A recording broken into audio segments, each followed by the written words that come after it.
We're live, baby. What is up, everybody? Welcome to the Smackdown watch along.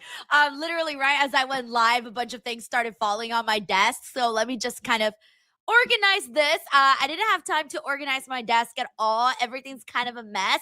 I didn't realize how messy I left things until I came back home. Anyways, you guys are getting chill mode Denise today. Just an FYI, you guys are getting lazy girl Friday mode for today. Hopefully everyone's doing good. I'm happy to be here as always. Can't wait to watch SmackDown, which is starting in literally about a second. And once that gets going, I'll go ahead and get the audio for everybody. So it should be hopefully today's a fun show. It's a sci-fi show again. You guys know how they do at these sci-fi shows. Last week was a little bit rough. So I'm hoping this week is a little bit better. So hopefully, hold on one second, everybody. I'm just gonna get the audio here. Hold on, I don't think I can hear. Oh, wait, I'm so stupid. I was like, I can't hear anything. Then I just realized, well, girl, it's because nothing's happening. So how are you gonna hear anything? All right. Anyways, anywho. All right, let's watch some SmackDown. Let me know if you guys want the audio louder or lower, or if it's good as it's for smack down. Let's see what we got here.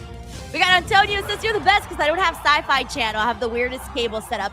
Dude, I'm sorry. Hey, man, I use Netflix, by the way. I'm on a VPN again. This time I changed my location to the United Kingdom. Oh, crap. I think I was in the UK last week when it was giving me trouble. I don't remember. I do not remember if I was in Canada last week or in the UK, because it was giving me a hard time on Netflix. It kept kicking me out. So hopefully it doesn't do that today. I for whatever reason, I thought it was in Canada. Hey, Io is there. Wait, so then why did they change? Oh God, the crate, guys! I forgot about the crate. Okay, Io was supposed to wrestle Julia, and then Twitter announced, WWE announced on Twitter that it was going to be Rhea Ripley instead. So Charlotte Flair, but Io's there, so I don't know why Io's not doing the match. Maybe they're like saving the match for a different day. I imagine maybe they didn't realize how much fans were looking forward to it, so maybe because of that they've decided to like maybe put it off for a little bit. We'll see here. We'll see. We got DJ here who says I hate no Io versus Julia. We got Ricky Zaldivar here who says WWE made a last minute decision. Kara says I just signed up for Sling just to watch SmackDown. Kara, I hope they're not charging you. I hope it's like a 30-day free trial. Oh no, I think Sling does like a 7-day free trial. So make sure you cancel immediately after, because I think next week we're back to the normal schedule. Because I think it's only 2 weeks of sci-fi, right? I think. Don't take my word for that, guys. I'm not really believe it or not, I'm not up to date with when and where SmackDown is airing. Usually I find out through the people, through the masses. Oh my God. Oh my gosh. By the way, everybody, I cannot wait for you guys to see my interview with Jacob Fatu. That's all I gotta say. I'm not gonna give no spoilers. I'm not gonna give no details. Nada. I just can't wait for you guys to see it. I'm so excited for you guys to see it. And JJ just asked about it. He says, Denise, how was it meeting with your AI husband, Jacob Fatu? Let's just say I had no idea what Fatu's reaction was gonna be when he saw me. And it was not what I imagined at all. I can't wait for you guys to see it. So just a heads up to everybody, because you guys know, usually when I go to these things, I usually update all my content. Like I usually put it up right away, but just a heads up to everybody, 2K does have an embargo for these things. Some of you guys may have seen some videos go up. I don't think they were supposed to, or maybe they had permission for other outlets. I don't know.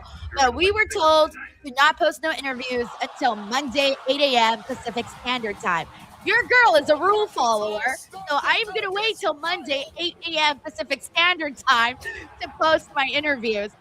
But I did interview a lot of people, and I'm very excited to post all of those up. I did talk to Jacob Fatu. I talked to Obafemi. I talked to Drew McIntyre. I talked to Io Sky, Trish Stratus, Blake Monroe, Tiffany Stratton, Chelsea Green, Ethan Page? Yeah, Ethan Page. Yes. Joe Hendry. I did not talk to Cody Rhodes. Cody Rhodes is not there. CM Punk did not do any media. He only did media for 2K. He didn't do media like in general. Let me see. Who else? What else? Fuck, I hope I'm not forgetting anybody. I know I am, though. Sam Roberts. I interviewed Sam Roberts. Yes. I interviewed Sam Roberts. Oh, I interviewed Megan Morant.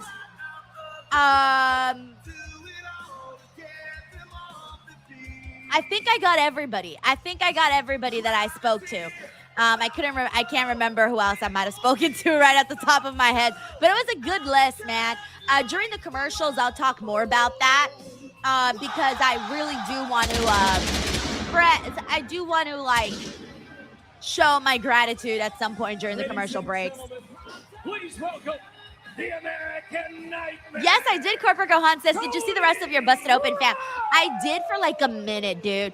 So Busted Open, they have like a different section where they do their interviews, like, because you know it's radio, so they have to have like a whole different setup. Like they need a table, they need like, you know, all of the audio equipment, you know, that type of stuff. They're working on a totally different format where they're live for 3 hours, and so it's a totally different format, totally different everything. So Busted Open is in a different area. Like they're not in the red carpet area. They got like a VIP status area. And so I saw Dave LaGreca for maybe like 5 minutes. I saw Mark Henry for like 30 seconds. Not kidding you, 30 seconds. Whoa! And that was it. So like I really didn't get to see really anybody or have any real meaningful conversations because it was so go. And then I was on the carpet for 6 hours. So I didn't get to play the game. You guys know I'm not really like a gamer, so I wouldn't even know like what to look for or anything. But I did the red carpet for about 6 hours, from 11 to 5. I was doing interviews with breaks in between because you wait for the talent to get out there. Yeah. So, but it was a lot of like just standing around, and then finally when it was your turn, you'd get like a minute or two or however long. And then afterwards, you'd wait again for the next person. So that's what I was doing. And then, so I'll give you guys more details once we get into a commercial break, because there's a lot of details, a lot of cool details too. But let's see what Cody has to say. What's his deal today? What's his deal? What shit is he gonna say about Fatu? What shit is he about to say about Drew McIntyre?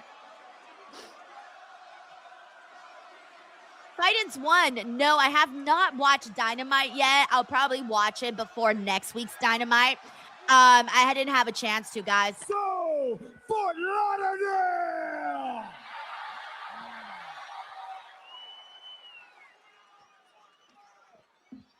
I like Cody's jacket, by the way. Nice little jacket. Oh shit, that scared me. Wait, I'm so stupid. That literally scared me right now. I don't know why. I was not expecting anybody to come out right now. So like hearing Jacob Fatu's music literally scared the shit out of me. So that's the AI hubs right there, guys. The AI hubs.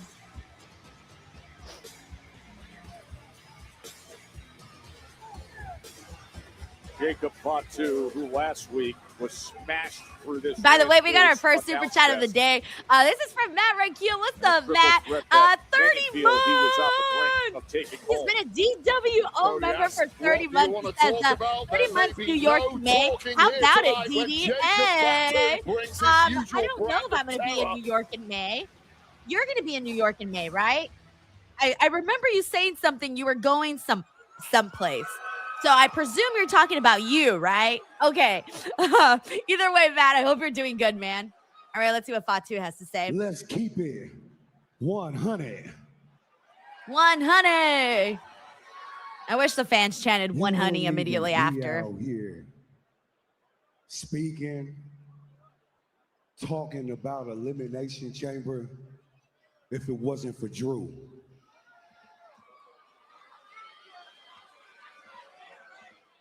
I had you and Sammy beat last week. I was walking out with a dub. I know it. And you know it. Oh, Fatu's serious today. He's not the jolly self he usually is. Is it about you right now? He's serious. Let me double back real quick. My concern right now is about Drew McIntyre. Hey! So let's double back and keep it 100. Drew, bring your okay, we're gonna get all three guys out there. All over Fort Lauderdale. Let's see if Drew's gonna lag or not. Maybe Drew's in catering. Maybe he was eating a cookie or something, Jacob, and they're like, "You gotta go out upset. now." Although, let's be real, Drew McIntyre don't eat no cookies, guys. He does not eat no cookies. I had a feeling this was going to happen, so I gave Drew McIntyre the night off. What? Boo! Which is not something I really want to do. Damn, so they made Fatu travel to Fort Lauderdale after yesterday, but not Drew. Around the corner. WrestleMania on That's the horizon. funny. I cannot take any unnecessary risks. So look. Boo, Nick Aldis, you suck. Cody Rhodes, Mike time. So why don't you and I leave the ring to him, give him his time. We go to my office and we can discuss. You get so boring. He wants everything all nice and orderly. He's about to bring out a fucking couch and coffee for these guys. Like, get out of here, Nick Aldis. Can't keep the champ's name out of their mouth. Okay. Drew McIntyre is there. Ooh, so is Nick Aldis a liar? Look, Drew McIntyre did make the trip. Hey, yo, Drew McIntyre and I are kind of matching today. Look, we're wearing the same color. Ah! Nick, I appreciate you giving me the night off, but number one, I'm the champion and I do what I want. T-Money says that boy's a liar. He lied to the people. I love SmackDown so much, I bought myself an entire suite just to watch the show. Oh, so he's going to be there the whole time? And Jacob, I heard you running your mouth. I'm right here, man. All gas, no brakes. More like all bark, no bite. What are you gonna do? I don't know about that, dude. If anybody has a bite, it's Jacob Fatu. Like, you don't mess with Fatu, man. Is no match. He will F you up. Fatu all right? now as Nick Aldis is trying to control Drew better the run. situation. Oh, God. Drew better run.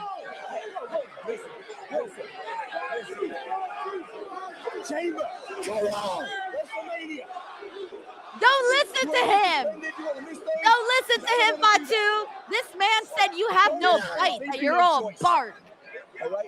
Hey, security, get up there and get him out of the building. I hate this. I hate this, guys. Like, Fatu is not the type of person to listen to him.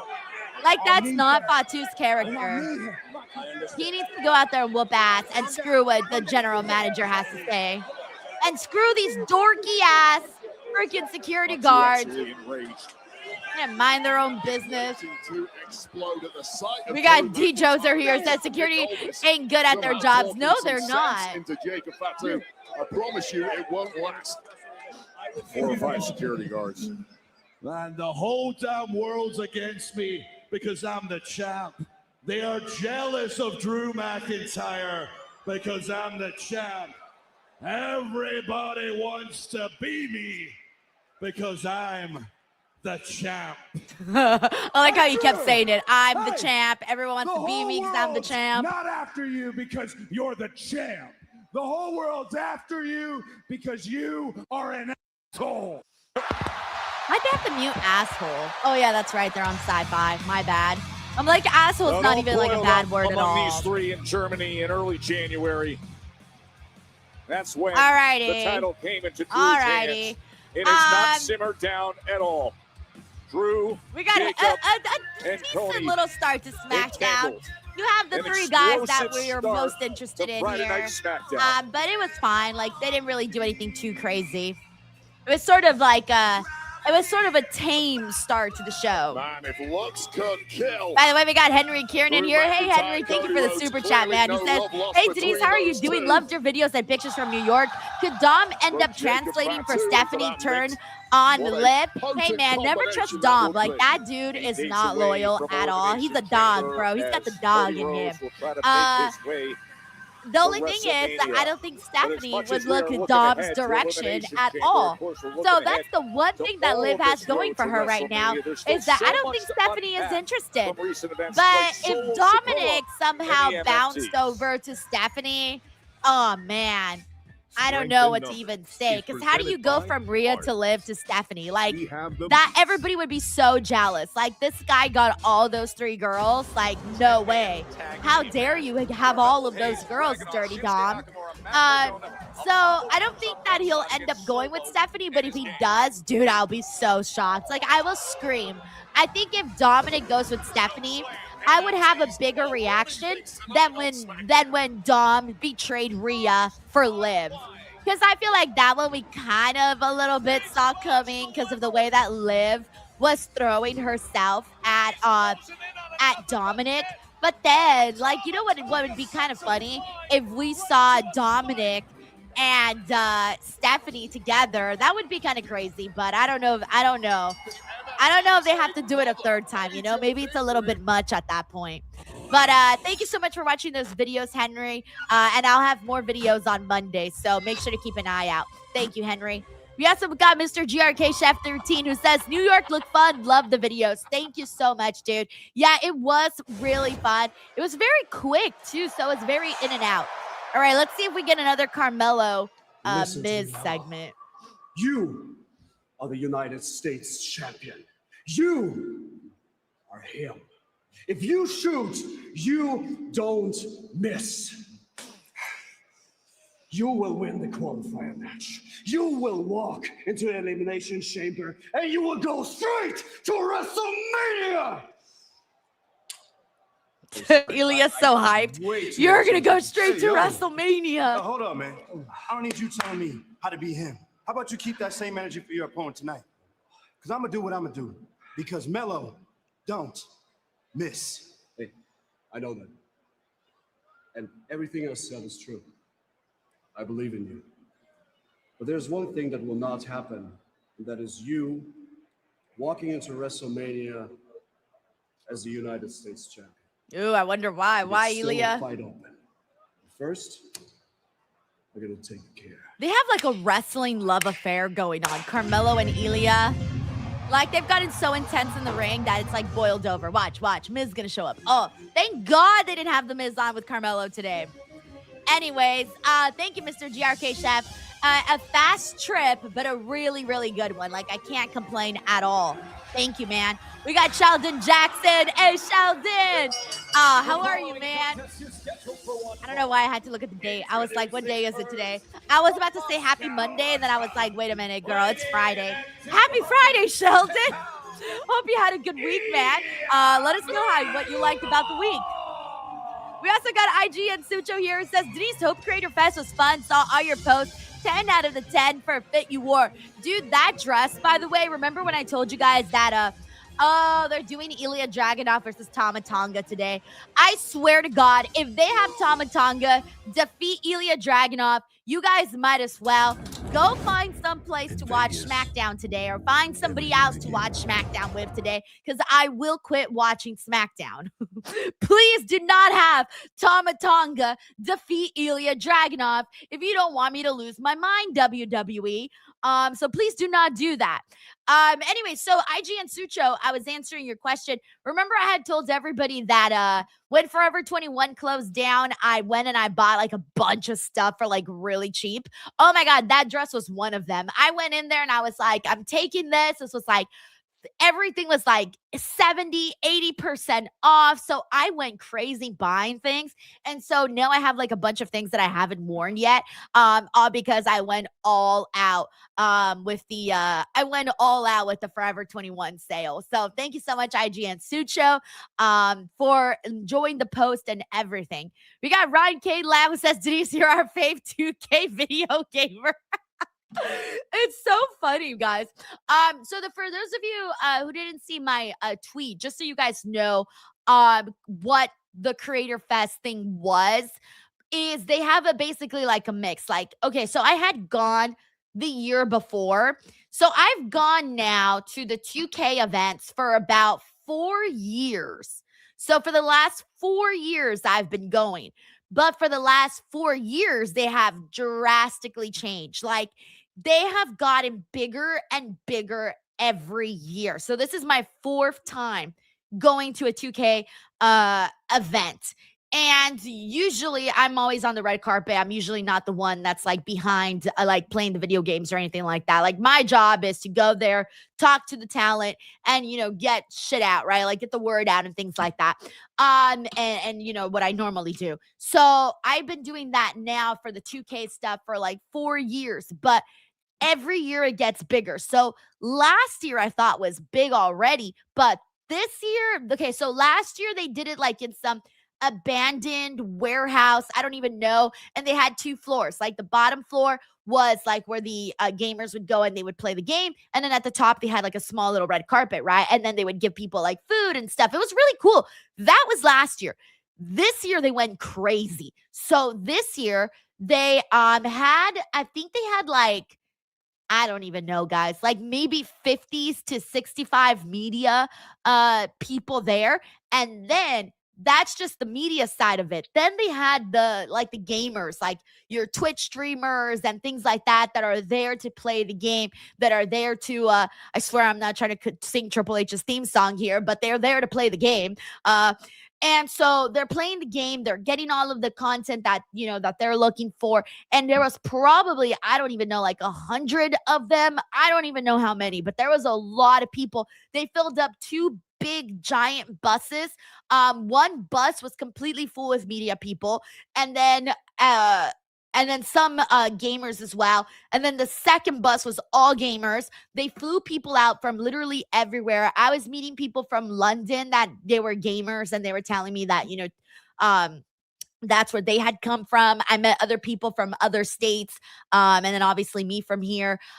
So they literally flew everybody out, 2K, and they put up everybody in a hotel, which was very, very cool. And then they paid for like everyone's Uber rides, which was fantastic. I got like a shit ton of Uber money left too. I was so glad. Everybody got massive tips this weekend because it was all on them. Also, it was all on them. I was like, let's go, let's go. So yeah, so then once they had you staying, and I'll finish the rest of the story in a second. Listen to me. It's not going to keep happening. Listen, how long did you have to wait to get here? How long did I? Patience. I will give you Drew McIntyre, but I need you to wait. Do you have me? I'm not going to wait much longer.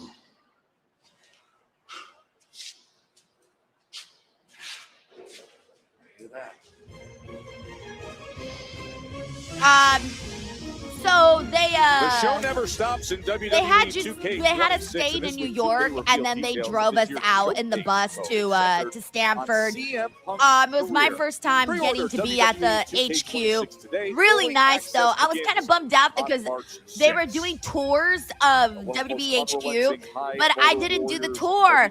I know, I'm so mad at myself. I didn't do the tour. A bunch of people did the tour, but I didn't because I didn't want to miss getting any interviews. So your girl chose most of the interviews over the tour. I didn't do the tour because it would have taken me out of the red carpet for at least 30 minutes, and I didn't know who was going to walk through. I didn't want to miss anybody, so sadly I had to make an executive decision to not do the tour. But I heard it was really cool, and they did provide us with images and B-roll and stuff like that, so I'll still be sharing those things as well, but I myself didn't get to see that. Anyways, thank you, Ryan K. Lamb. We also got Kara Jenkins here who says, I was so excited for Julia versus Io. I've heard great stuff about her, but haven't seen it yet. Io brings out the best in everybody. Yeah, me too. When I saw that, I found out late that match was even happening. And it was almost like I found out that match was happening. And then all of a sudden I go on Twitter and I see this notification from WWE that's like, oh, this match isn't happening. And I'm like, damn. Literally, like, people were so excited about that matchup. Like, legit, I posted the graphic. Well, Tyler posted the graphic on Facebook. And I was looking at the comments, and everybody was so excited for it. It got good traction. People were very excited about the match happening. And then just like that, it was like gone. But who knows? Maybe they're saving it for a bigger stage. That's kind of my theory right now. But who knows how they explain it afterwards. The other thing I was going to say, your comment was, oh yeah. Last week when we saw Io and Julia interact, when we saw them interacting together, oh, that was good. Even for those brief couple of minutes that they were in the ring together, that was fantastic, Kara. So yes, you're right. Io does bring out the best in a lot of people. That's why so many people want to work with her, because they know she'll have a good match with them. Thank you so much, Kara. A different side of all right, here we go. Ilya Dragunov versus Tama Tonga, and they better not have Tama Tonga lose. Devastating opponents with that running cutthroat elbow. Now the Mad Dragon, the target for it all, as you see him beating down with a series of right hands. Yeah, the start of this match could only ever be one word, which is intense, and both men bringing it right from the off. And far be it from me to question the character. Yeah, I just wouldn't be able to buy it, you know? I have to question the mindset of Ilya Dragunov, knowing full well that there are 4 MFTs outside. By the way, we got Jared Palmer here who says, my favorite day of the week, SmackDown with Denise. Yes, I'm very happy to hear that, Jared. That is your favorite day of the week, man. I was kind of tired today, and I thought about I even thought about like missing today, but then I was like, nah, I can't. I started thinking about how my last stream was on Monday, and I'm like, there's no way. And plus, there's no pay-per-views this weekend, so I'm like, there's no way I can go a whole week without streaming. Like, that's not gonna happen. So I took a 1-hour power nap that felt like 2 minutes. I woke my ass up and made sure that I was here on time to do this show. Yeah, I got back to LA. My plane landed. My plane was delayed for a little bit, so my plane landed around like 12:50 p.m. This is the high motor and you see all the time. I didn't get back to my house until 2 o'clock. And so then it was funny because I ordered food because I was tired that I'm not going to cook. I'm going to order a sandwich from Jersey Mike's. I love Jersey Mike's. So, but the problem was that my Uber Eats, last time when I was sick, I ordered medicine off of Uber Eats. Run a commercial break. I ordered medicine off of an Uber Eats, and for those of you who don't know, if you order medicine on Uber Eats, you have to show your ID. So they can't drop it off at your door. They have to meet at your door, right? So what I didn't realize is that Uber kept that setting for meet at door. So even though I didn't want to meet the person at the door, and I just wanted my food to get dropped off, I didn't realize it, so I was in the shower, and I'm like, okay, like, I'll go get my food at the door in a minute, right? But the guy was like, ringing the doorbell. He was like, your food is here! And I was like, I'm in the shower! I'm like, can you just leave it at the door, please? Oh my God, it was hilarious. And then, like, the guy was like not understanding what I was saying. And so anyways, I kept telling him, I was like, please leave it at the door. It was kind of funny though. I feel like the whole neighborhood heard us. But he did in fact leave it at the door, and then I ate my sandwich, fell asleep, woke up, and now it's time for SmackDown. Growling occasionally, but there seems to be a man who's dialed it No, down it wasn't cold food because it was more smarts to the game, and a it's cold proven highly sub. effective in the early goings in 2026. Thank you, Jared. I know you didn't ask for all those details, but I'm full of details today. We got Taylor Cannon, by the way, DWO member for 33 months. It says, what's up, Denise? How are you doing today? I'm doing all right, honestly. It's kind of cold in my house today. The temperature in my house today is 62 degrees, and it is enough for me to be frozen. I got my sweatpants on. Got my, I look like a shill today, by the way. Let me tell you. I look like a 2K shill. So I'm wearing my little 2K sweater today, so I look like a mad shill. Thank you, Taylor. We got Larice Johnson in the building who says, I can't wait for Elimination Chamber February 28th. Me too. I'm very excited. That's happening next week. And honestly, based off of both the men's and women's chambers looking good, like they got really good participants in both the chamber matches. So at least you'll get a fantastic matchup. Thank you, Larice. We also got Mr. Grimley in the building. What's up, Mr. Grimley? DWO member for 10 months says, DWO, like the stream. Please do, guys. Hit that like button. Subscribe if you haven't already. We're very, very close to hitting 240,000 subscribers. Like 60 subscribers away. So if you haven't subscribed, make sure you do. Although I'm pretty sure everybody here already is. Thank you, Mr. Grimley. And now in the drop zone is Tamatonga. All right, we're back in 22 seconds. Straight to Dragunov and slam. We got Jonathan in the building. What's up? Rally Cap says, hey, Denise, update. Have a date on Sunday. Yo, he says, I'm nervous and excited. Also, I'm going to Elimination Chamber. All right, that's a lot happening right now. First of all, you got a lot going on in your life. I love that. And congratulations and best of luck on your date on Sunday. Don't even be nervous. I mean, it's hard not to be, but let the excitement consume you more so than the nervousness, because that way you can enjoy yourself. Don't overthink it, man. Just make sure you're nice, clean, and fresh, and, you know, kind. And you're good. I would suggest, though, my #1 dating tip. Ooh, okay, here we go. The match is back. My #1 dating tip, by the way, for like a first date kind of thing, is to always have backup double clothesline, to always have backup conversation bullet points. So the worst thing that I know people always fear is like the conversation going dry. Always have like maybe 3 things in the back of your mind that if you don't know what to talk about, you can like pull it out and just be like, hey, X, Y, and Z. You know, that way you have something to fall back on in case it starts to get a little quiet. So that's my #1 dating tip. Have 3 things in the back of your mind you might want to talk about. And thankfully, if the conversation's going really good, you won't have to pull any of those 3 things out. Trust me. Been there, done that. Also, hope you have a great time at Elimination Chamber.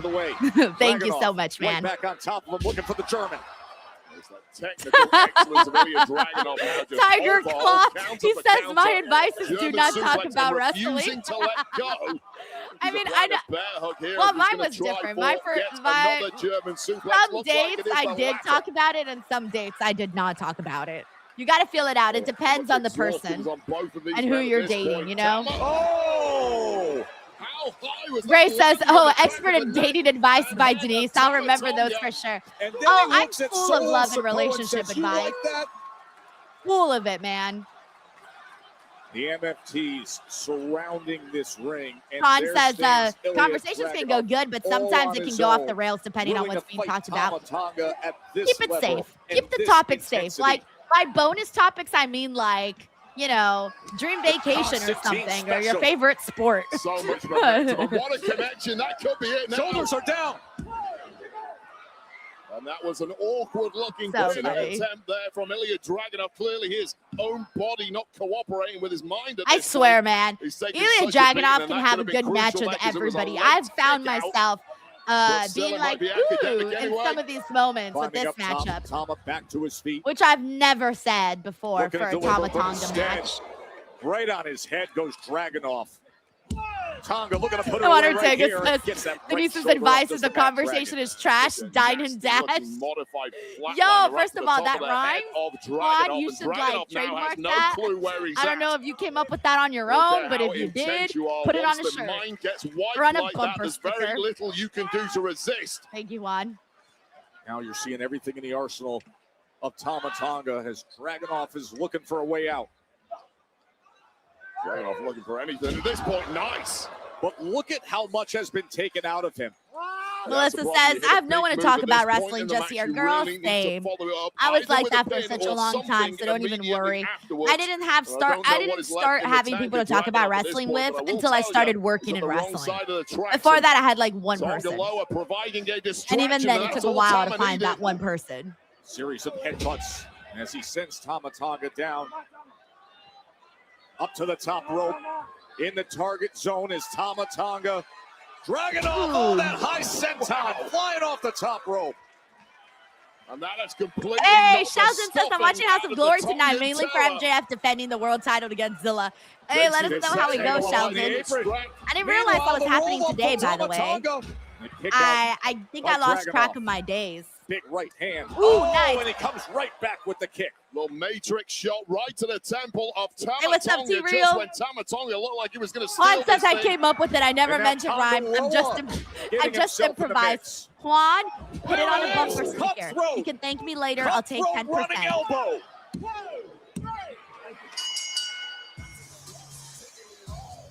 Here is your winner, Tama Tonga. Well, I don't know about you, Joe, but I counted 3 separate instances of distractions from ringside by the MFTs. What? But regardless, one cutthroat later. This is starting to become a weekly thing, guys. Success for this man This is starting to become a 2026. weekly Exactly thing. the way You thought I was playing, huh? Oh, They really had him defeat try Ilya. again. You thought that I was playing? All right, guys. Well, Well, I ain't. enjoy the rest of SmackDown by yourselves. I'm done with this show. What? my show. Are they And this trolling me is right what's now? going to happen from now on. Like, I got are the you tag serious? titles. I'm coming for every. Oh, Ilya bravely I up don't on even his give a feet. fuck if Going Ilya for gets attack. beat back anymore. Ridley, what the They hell fucking are had you doing, Tama Ilya? Tonga Knowing there are defeat 5 of Ilya them fucking surrounded. Dragunov. And of course, oh, they The get man best that of him was as like fucking Mateo defending his with a United body States shot. Now Championship Tonga. left and fucking right. Oh, the Now you're massive treating him like a choke dork. Almost 7 Getting feet fucking- tall, packed with power. And Ilya Dragunov, what on earth were you he's in deep thinking? trouble now. Oh, this is going to get ugly Dude. here. Dragunov. Matt Cardona was coming down to I'm the sorry. rescue. I don't even know what to Who say. was This isn't tagged even with funny, Dragunov man. against the MFTs last This week, isn't even trying to provide funny. some resistance, beaten to the punch This by is just Tama sad, Tonga. man. Apollo Crews. This isn't Another funny. of the This tag is partners just from sad. last weekend. The same This is result. just How sad. devastating is Tama Tonga. Oh, Tama Tonga's an absolute destroyer. I wasn't even expecting you the barely finish need the numbers either. game when you That's have an also every the worst 7-foot part. The piece like finish was Turbo. so lame. Jesus Christ.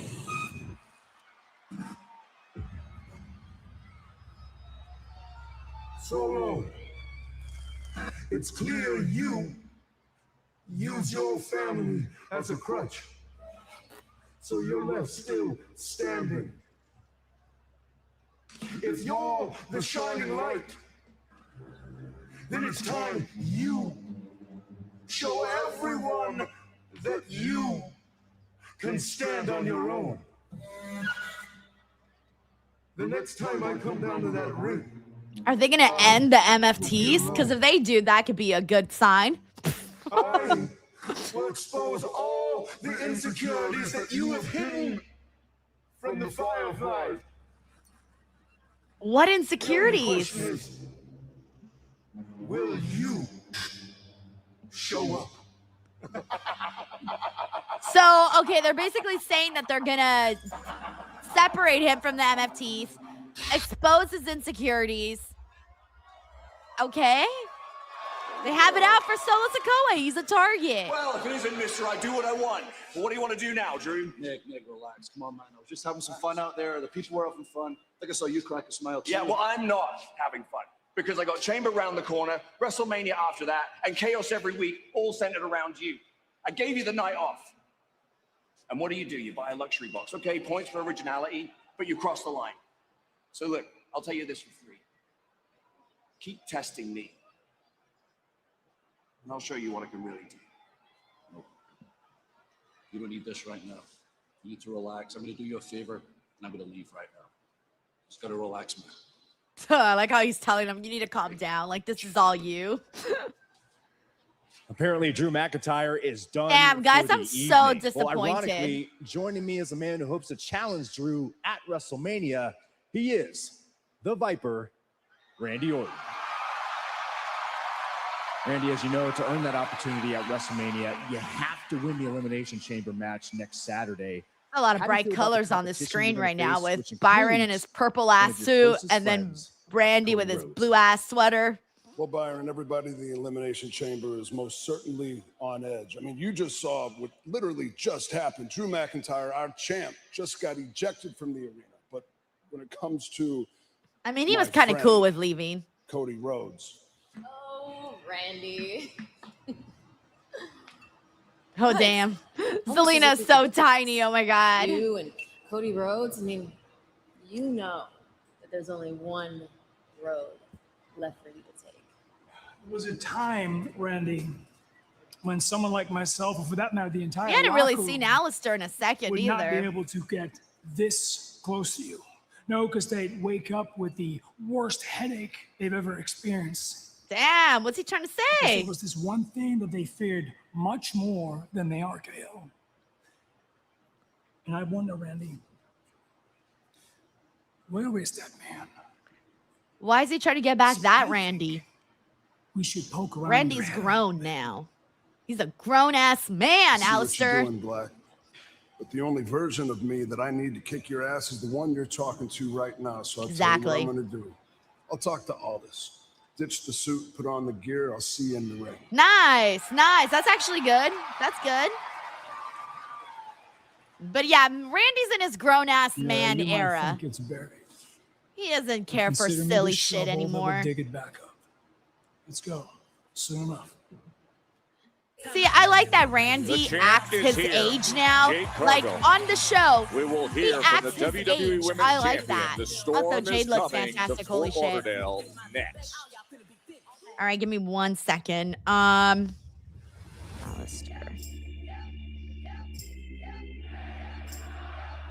Okay. Oh, this is the. Oh yeah, that's right. They're doing that on Monday. Yeah, you know what's crazy is that like now that they're doing all this stuff for AJ. I used to think there was a chance of AJ going elsewhere. Now I don't think so anymore. Now that I've seen all this extra stuff that they're doing for AJ, I don't expect him to go anywhere anymore.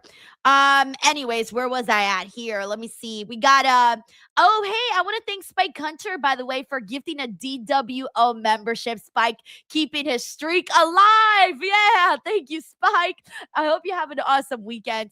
We got Melissa Cabello here, DWO member for 30 months, who says, did you see the Kenny Omega versus Swerve match? No, I have not. I did not get a chance to watch AEW. I have not seen a second of the show. But I have Saturday and Sunday. Well, actually, no, I don't have that off. Actually, I'm working. But I'm going to probably do that on, I think Sunday. Sunday's probably the day that I'm going to watch. But either way, I'll be watching the matchup before Wednesday's Dynamite because I want to talk about it with Reg. So obviously I have to see what actually happened so that I could actually talk about it with Reg, since Reg and I will have to catch up because he was at the show. So I'm going to want his firsthand experience too. So I'll be watching that at some point before I get to actual Dynamite on Wednesday. But yeah, no, I did not have time to watch the show at all because what was I doing Wednesday night? Oh yeah, Wednesday night, I'm not gonna lie, guys, I was eating.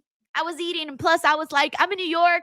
I don't got to do nothing tonight. Woo, I'm going to go eat pizza. And that's exactly what I did. I was living it up. Thank you, Melissa.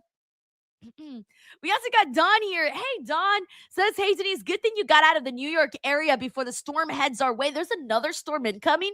Says not ready for the foot of snow. They are saying we are getting Jesus Christ, Dawn. When I saw Mike Johnson there. For those of you guys who don't know, Mike Johnson, he's a PW insider, has been in the game for a very, very long time. Anyways, I saw him at the 2K event, and he was like, Denise, I'm so sorry you had to come to our cold weather. And he goes, but at least you didn't miss it when we were in the single digits. And he was like, I forgot when he said it was, but I think like a few weeks ago, he said that it was colder there than in Antarctica. And I said, oh, hells no, I would not have wanted to be there for that. So I'm glad that I bounced and I didn't have to experience that kind of weather. I'm not built for that, okay? People that are raised in cold places are built differently, okay? You're built differently. And then let's see. Yeah, Dawn, I really, really hope you guys don't get so much snow because damn, it is icy over there. And your guys' cold is different than like our cold. I feel like icy in New York like hurts. I might as well it feels like I'm getting ice and I'm putting it all over my skin. That's what that feels like. Anyways, Dawn, thank you so much for the super chat, and I hope you're having a nice weekend. We got Sammy Sawan Boo. What's up, Sammy? He says, hey, Denise, last Wednesday on Dynamite, Hangman Page said if he can't beat MJF, he will never get the AEW World Championship forever. So I did see Kyler post about that on Facebook, and I was like, oh, shit. That was my reaction to that, but I still haven't seen the entire segment, though. I want to see the entire segment to see how they got to that point. But usually when I just hope they don't bust a Cody Rhodes, man, where it was like, what did they say? Like Cody couldn't go for the championship ever again. So hopefully that doesn't happen because that would kind of suck to keep Hangman out of the picture. Although, did he say he would never challenge for the championship ever again, or he'd never challenge it as long as MJF was champion? Which one did he say? Thank you, Sammy. Also, let me get the audio back since we're back on SmackDown. Right also, please welcome 87 Jackson. What's up, dude? Thank you for joining the DWO. Says Byron. For says you work. Sheldon says ever again. What? Ever again? Nonetheless, I did want to. Oh, ask they you better both not about- bust a Cody Rhodes with Hangman This is the Page. busiest time of year for the biggest superstars. And tonight I have a match to qualify for Chamber. And once I win that we will be on our way to a tag team championship match next week against Rhea and Io. As a matter of fact, that match was made earlier Lash on Legend today, looks so I wanted really to ask cute you in that both little about outfit. Where your little schoolgirl outfit. Byron, just know we're coming for it all. And if you or anyone else think they have the slightest doubt that we run this women's division, just know all that doubt will be erased at WrestleMania. I like their little click, little snap. I think Byron cute. does a great job. I like that finger Damn, snap that's thing. I'm gonna crazy, start guys. doing that Never with you. again No, is thank you. crazy. Fingers go away. I'm not on board with that. We got Ron Style up and says Dynamite was good this week. We also got Jared Palmer. Says Jared, he says, I'm very interested in your daily schedule, Denise. I was wondering if you have ever spoke to JC Jane, or is there a to-do list? There is definitely a to-do list. Sorry, I was distracted by Jade. Ooh. Look at the... Okay, hold on a second. The bra with the nice, little triangles and things like that. I don't know what you call that, but that looks amazing. The fur, That the championship puts a see-through, big target on the Jade color. Jack. Also makes her the best, most dangerous version of herself, like we saw Damn, last that's a week great in the title outfit. match That's a race. really great Yeah, outfit. Jade Cargill Anyways, against yes, Jordan I do have a Grizzly. daily Take schedule. one at ringside. My weekly calendar is kind of a mess, but it's my weekly calendar. It's a mess right now, actually. I have a weekly calendar, a daily calendar, and a monthly calendar. I'm very, very organized. I have not met nor interviewed JC Jane. Maybe, no, wait, did I meet her? I don't know if I've met JC Jane, but I've definitely never interviewed her, though. I would very much like to, though. She hasn't done very many interviews, so she would be a fun one to interview, especially because so much has happened in her career. in the last couple of months. So yeah, that would be fantastic. Thank you, Jared, for asking. All right, let's see what Jade has to say. Again, I defend my title on my time. See, Jordan Grace tried it. She tried her best, but her best just wasn't good enough. Duh. Crowd was a little bit. I like that Jade knows how to cue up the crowd now. Everybody's so loud online, but when y'all stuck to me, y'all all fold. Liv, I know you're watching, and I know you're making your decision this Monday in Atlanta. And lucky for me, that's where I reside. So I'm coming to hear that. Oh, yeah, that's good. Oh, nice. Nice. They're going to add Jade to that. Me or whoever comes out of the Elimination Chamber, whether that be Charlotte, Io, Alexa, Tiffany, Naya, Rhea. Oh, yeah. That's the one that hits hard. At the end of the day, come WrestleMania, I'm still coming out the WWE Women's Champion because I'm still that bitch. Okay, I like this promo. It was simple. But yeah, right now it just feels like Jade doesn't really got anything to do. It feels like she's just kind of waiting around for her moment because her program hasn't really started. Like, we don't know who she's facing at WrestleMania. So she's really got nothing to like feed off of right now. Liv Morgan has announced she will make her decision Monday on Raw. The Royal Rumble winner deciding which route she will go for WrestleMania. She's like, let's make this money. Oh, there's Charlotte. Nice. Okay. I was starting to wonder, like, when are they going to do like a tease of some sort for her and anybody? So let's consider this a tease. We've seen this Jade Charlotte tease a couple of times now. So this isn't necessarily a new one, but we like it. Oh, damn. Look at Charlotte's gear, too. Ooh, look at Charlotte's gear. Oh, shit. That's good. Damn. Oh, wait. She came back for more. She came back for more. Woo!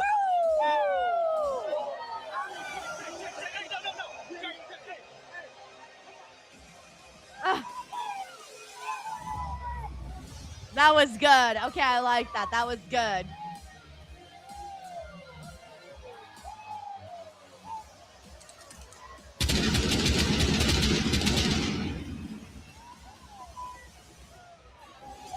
All right, so I don't know. This is obviously a possibility.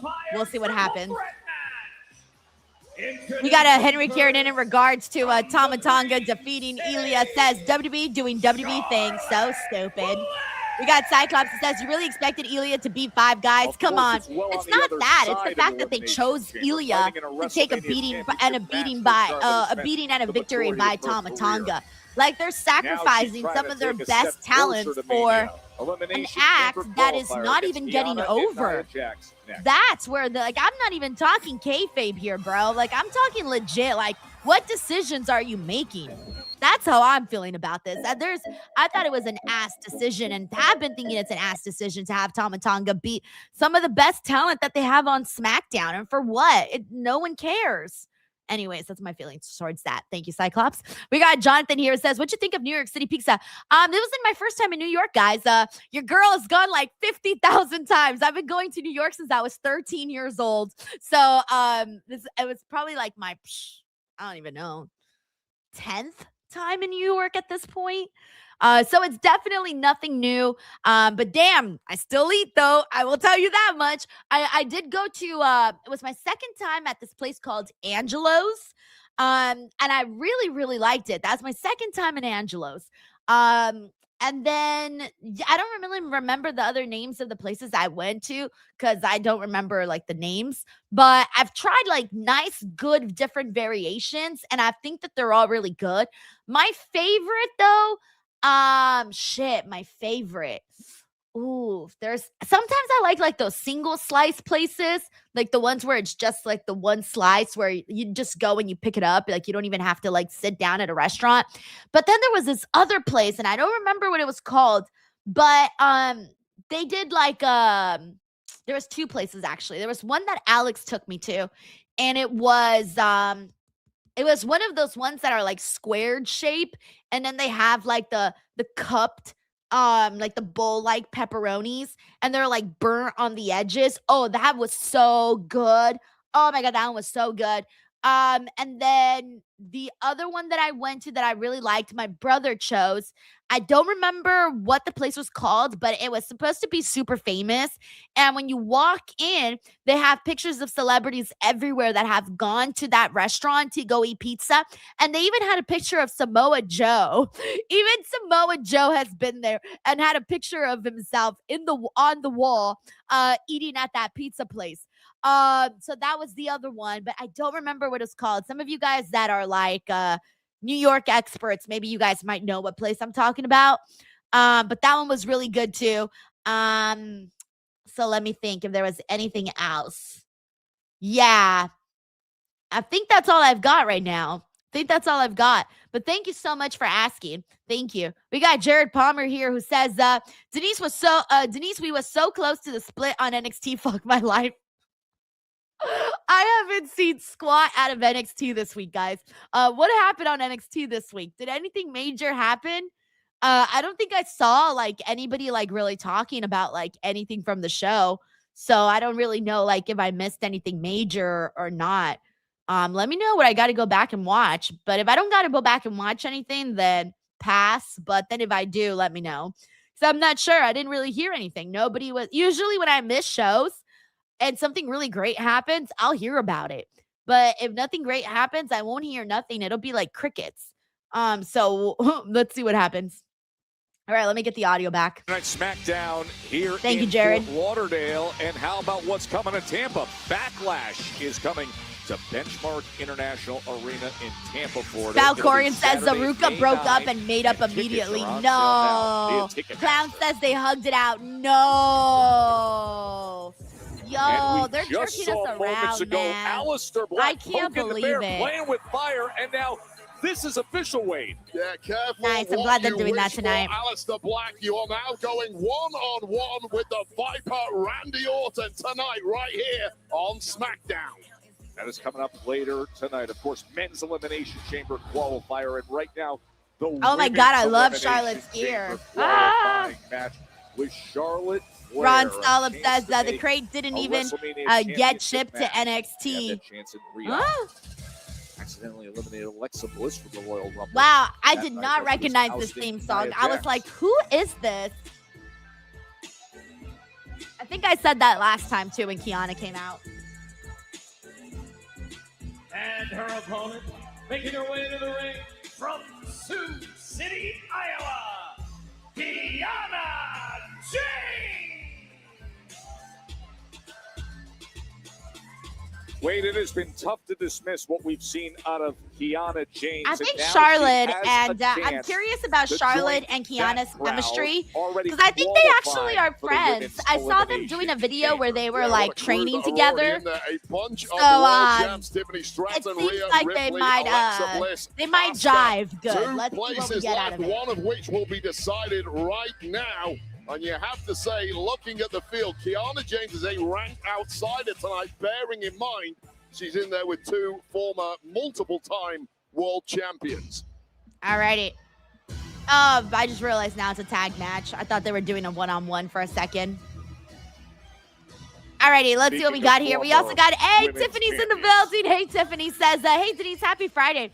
Yes, I was also so lazy that I went to work in my PJ pants, but wanted to say with the mystery crate, maybe it's not just a person, but a fifth cage. Of course, Jax has been a force on every oh level. my God, for like the elimination chamber, like a bonus.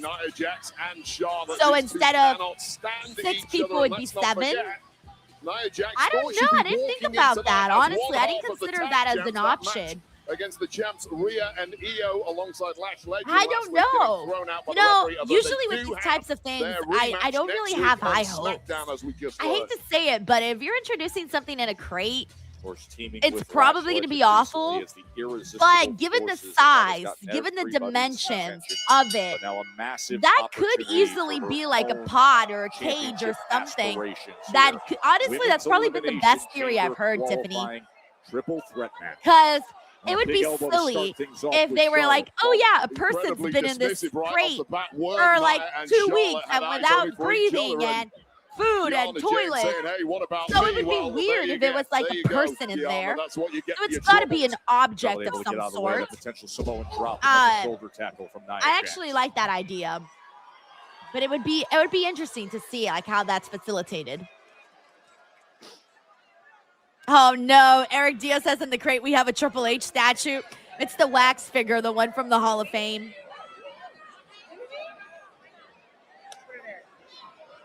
Yeah, there's going to be no deal brokered in the middle of the ring with Nia Jax. Yeah, and I don't know if I agree with that from Nia Jax. The smart thing would be to sorry, I just realized it's a triple threat. Wow, I'm so stupid. First I thought it was a singles, then I thought it was a tag, then I realized it's a triple threat for the Elimination Chamber. This is what happens when you don't look at the card. As she levels Charlotte and then levels James with the pop-up headbutts. Well, then obviously that's got to be Charlotte.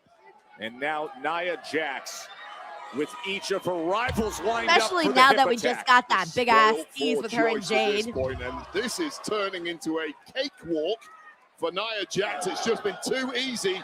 As Nia is simply too powerful. Think face. So yeah, with the crate stuff, it's kind of silly to me, but hopefully it's not something corny. I don't want it to be something stupid, you know? I really hope it's not like a giant snake or a big giant egg or something that you don't even know what it is, or I don't even know, man. I just hope it's not stupid. Thank you, Tiffany.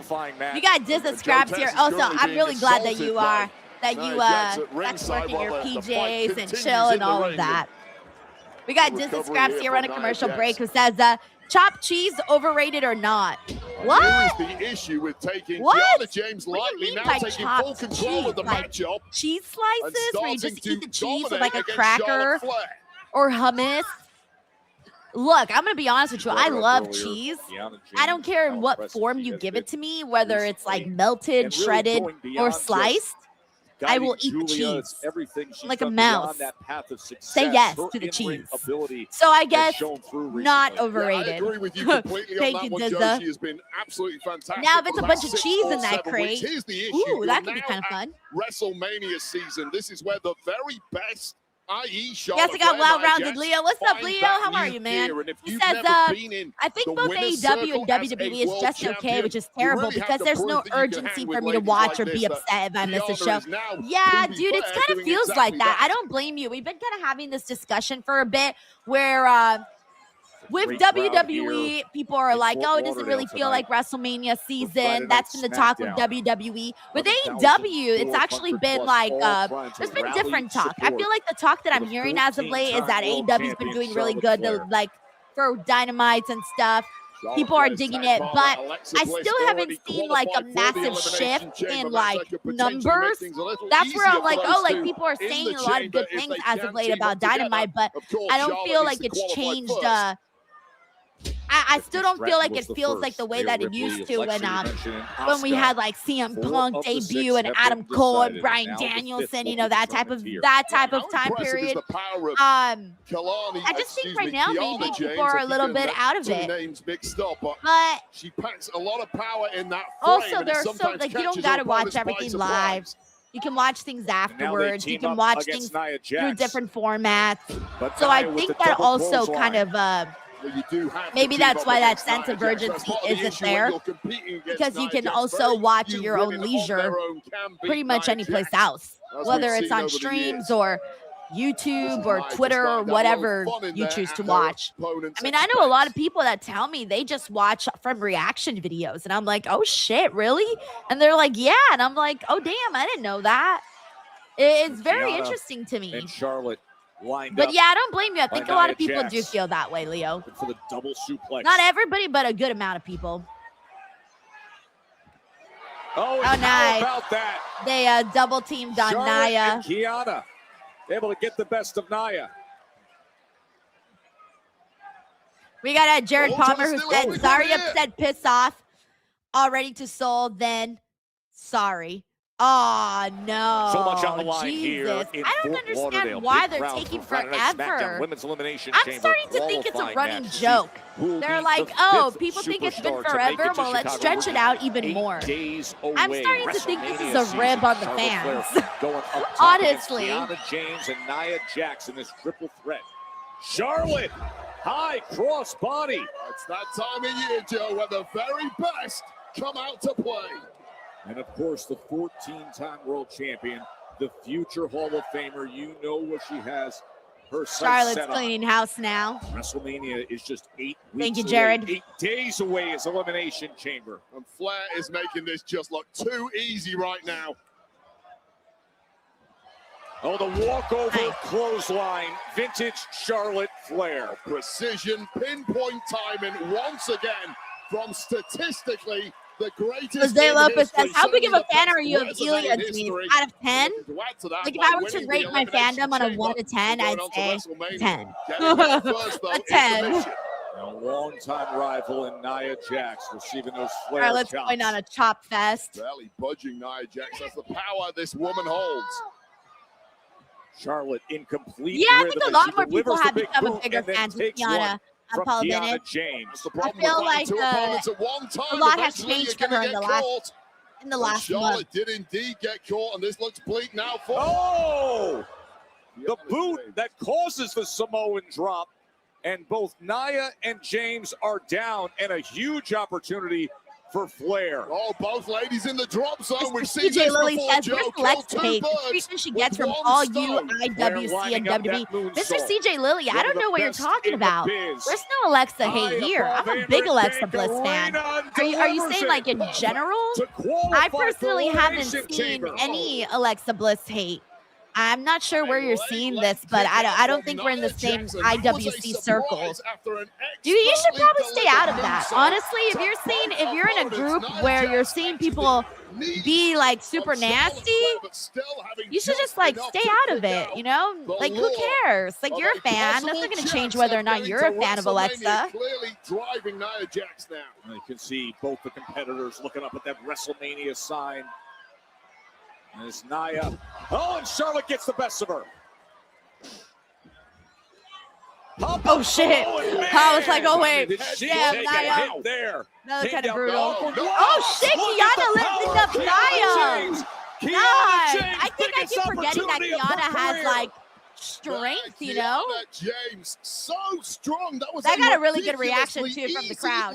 Like even me and the crowd. And she did that very smoothly. Like no, she didn't look like she struggled at all. Power by Kiana James. Yeah, but it wasn't quite Damn, enough that to was get good. the job.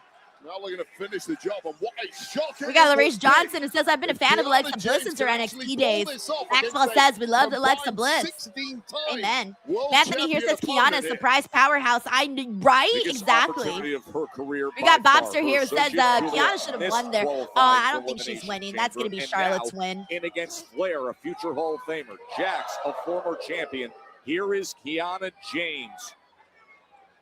Giving everything she can, Wade. Yeah, and all three of these women are just 2 wins away from a main event world championship opportunity at WrestleMania. Oh, I One think of those wins coming imminently Ooh! for I was like, is she going for a Spanish do it fly? right here. And yes, she did. Wait, Two check this out. and change. Oh, damn, that was pretty close right there. That looks so close. I was like, wait, 2-3, 2-3? Well, Hold on, let me rewatch that. That was a little, the count looked a little crazy. 1, 2, 3. No, that was a 3. That was a 3. That looked like a 3. Another look once again. I don't know, bro. That looked like a 3 to me. They're arguing too. Nah, I think that was a 3. As to what he saw, and you can see an incredulous look on the face of Charlotte Flair. Yeah, that was a 3. Thank you. Uncle Don says that was a 3. That was a 3. And then run right into the post. Let me see it one more time. I swore that was a 3. Now this is just yeah, we got Nia Spike Jax Hunter who says that was a 3. on a major warpath. Check out the speed of Kiana James on that. Oh, Nia Jax. Got to stay nimble. Kiana James has found her gear.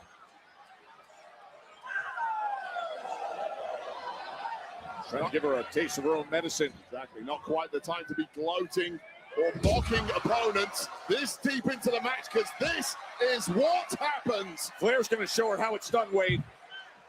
I'm locked in and oh, but instead of arching for the figure 8, it's a leg drop from Nia Jax. Well, just after we wrote Nia Jax off after Tracy's in the building.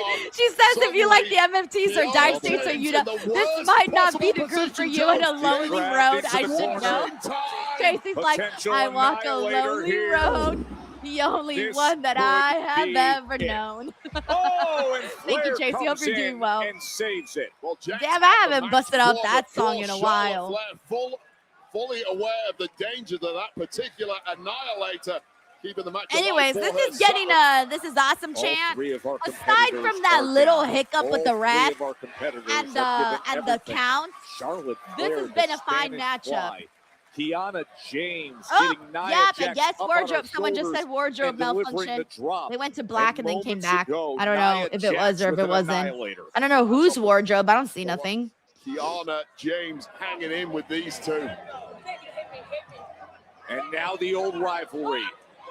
The years of going back and forth as Nia Jax just floors the 14-time world champion. Did she say you hit like a bitch? Jax, you're not going to win. This is or did I misunderstand that? That is not your wheelhouse. Not against Nia Jax. That's more like it. You've got to try something cunning. And you know full well, being a Flair, she has a lot of dirty tricks up her sleeve. She might need them if she's going to put Jax away here. Winner here makes it to Elimination Chamber for a chance to get a World Championship match at WrestleMania. We are just 8 days away from that golden ticket. Shit. Nia's got her up. Solid. Able to get down I think that's Jax. the finish. No, wait. Yeah, she can go for her moons. No, her figure 4. Figure 8, excuse me. To business. Well, Jax is completely stunned off that landing. And unless Kiana breaks it up, this should be it. Charlotte is locked in. Wait. Kiana James. Shoulders are down. Shoulders are down. Oh, shit. They did have Kiana win. Kiana James. Kiana James somehow. Damn. Oh, shit. What does this mean for Jade Cargill? And who she might be facing? I wonder if there's still like a second chance. By Kiana James. Elimination Chamber 1. And she now let me see how many more spots we've got. Elimination Chamber. Yeah, there's one spot left. They're either maybe going to do like a last chance match, unless they've already, I don't know if they've already announced another, have they announced another qualifier match either on Raw or SmackDown? Because if not, then that might be. Wow, so they're pushing Kiana, guys, for her to get that win, which now frees up Charlotte and Alexa. So they'll probably be doing a tag match at WrestleMania, maybe. I don't know. But yeah, congratulations to Kiana for pulling off quite an upset. But her partner won't be so lucky tonight. Exactly, because I'm going to wipe the floor with Julia tonight. And then on Monday, Io is going to win her Elimination Chamber qualifying match. So we'll be seeing Kiana in the chamber. I do have to ask. I know a lot of the focus is on Io's qualifier match still is left. Okay, good to know. Next week's tag team. Yeah, thank you, Infamous DJ1. Io, Kyrie, and Raquel. Thank you. We're focused on the chamber. But Byron, with the tag team champions for a reason. And that's gotta be Io in that matchup.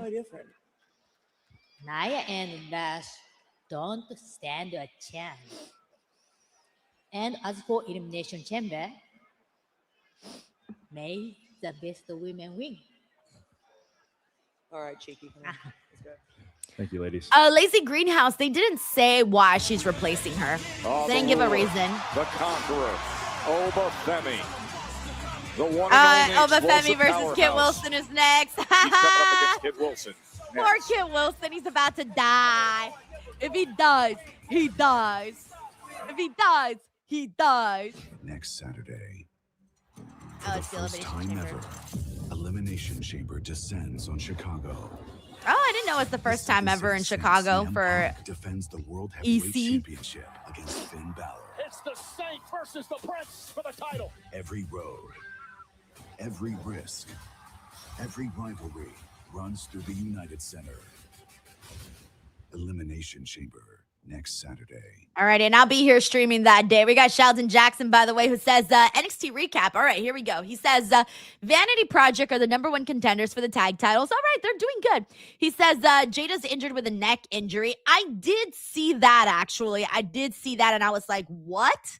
Joe Hendry versus Saints. Ricky Saints at Vengeance Day. Zaruka and Blake versus Thea in a woman's so it says, Vengeance Day. Zaruka and Blake. Oh, okay. And Blake versus Thea in women's speed tournament on Tuesday. Oh, shit. A speed match with Blake and Thea. I was going to say, remember the last time they were in the ring together? It's got crazy out there. Sheldon, thank you so much for the recap, man. I think probably what's got me the most interested. Well, obviously, I don't know what's going on there with Jada, but that shit stinks. And then, yeah, the women's speed tournament, I don't like speed matches as it is, so I'm just always like, we don't even get nothing out of that. Zaruka needs to end, and then Joe versus Ricky. That was really like the only option, so I see why they're doing that. And then Vanity Project, they're doing good on NXT, honestly. Thank you so much, Sheldon. We got Uncle Donk here. Says, good evening. I forgot SmackDown is on tonight. How was the 2K event? It was awesome, Uncle Donk, honestly. They really went all out, man. 2K, they were so nice. They provided so much hospitality.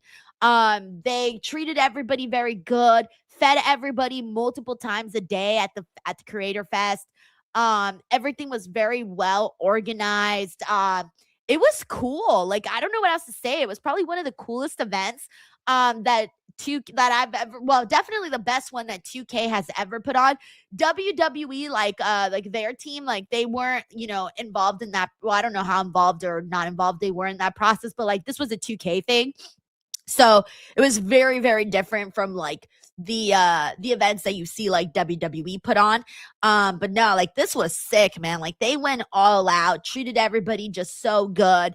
And literally they like 2K spared no expense at all. And they did fill up like to capacity. Like they were telling me they had to like turn people away because they didn't have enough spots for people, because again they had so many gamers, and then they also brought in media, so it was kind of like a mix of two worlds that collided all in one place. But it was great. It was awesome. And the gourmet food was awesome. They served like eggs and all of these really nice pastries for breakfast, and then for lunch, it was funny because when they served the lunch, like they went all out, right? So I didn't know the lunch was the lunch. I thought the lunch was the dinner. So I ate like a shit ton. And then they were like, oh, and dinner served. And I was like, what? There's dinner? What? So I didn't eat dinner there, but then a couple of hours later passed, and then I took myself out to dinner later on in the night. I went to my favorite spot where I always go get some pasta. And one of my favorite things to do is treat myself to dinner, like just me by myself. I love eating dinner like alone in like restaurants when I travel. So it's always like a nice like little treat for myself. So I had a really nice time that night. Just eating. All right, we're back on SmackDown. Thank you, Uncle Donk. And where I People live, you know. Yeah. You're either gonna get involved in this, or you're gonna end up in the penitentiary. I've known tons of people that are in San Quentin. If it wasn't for my grandmother, I would probably. This is from Hobbs' interview with Stephanie.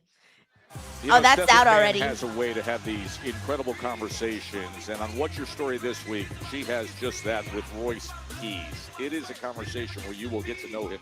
So we got much Jared better. Palmer It's here like a who story says, that's filled with it's funny we incredible all thought that they put hardships, Kiana with but it was the Julia to ring. have It was this Julia, industry but I that think has it was the carried other him way through. around. That is Face this turn week on What's possibly Your due to Story fan popularity. with Steph Yeah, she McMahon. is getting popular. I don't think that her and Julia as a team is probably going to serve them that much anymore. Well, I'm wrong on that because they did have a good time the last time.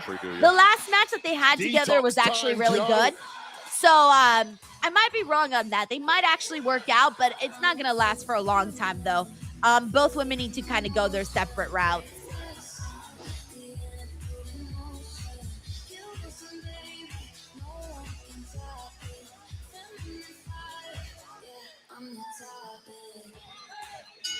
The following contest is scheduled for one fall. Introducing So, from Buckinghamshire. yeah, no, I do think it was supposed to help Julia out, but in turn, it's helping Kiana. Yeah, they need to keep going with Kiana because she was kind of waiting around for a really long time for something to go down with her. And now it feels like she's got some momentum. So they either ride the wave now or never with Kiana. And it's now, and I think they're riding that wave. Thank you, Jared. Not to be doing that a foot away from my head, please. Feels so good. No, we don't need you feeling good with the hips. You don't have any rhythm. By the way, we got Terrence Matthews here who says JC Jane admitted that she's jealous of So Ruka. Who isn't? That woman is so freaking talented. Bring it. Thank you, Counterbalance Terrence. immediately.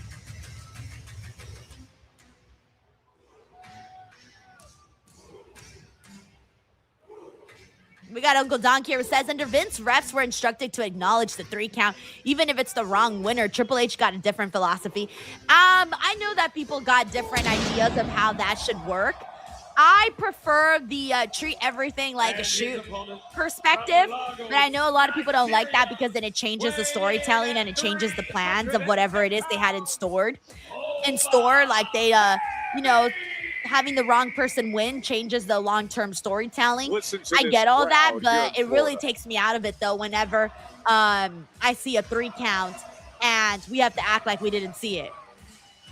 So yeah, different philosophies for everybody. Thank you, Uncle Dunk.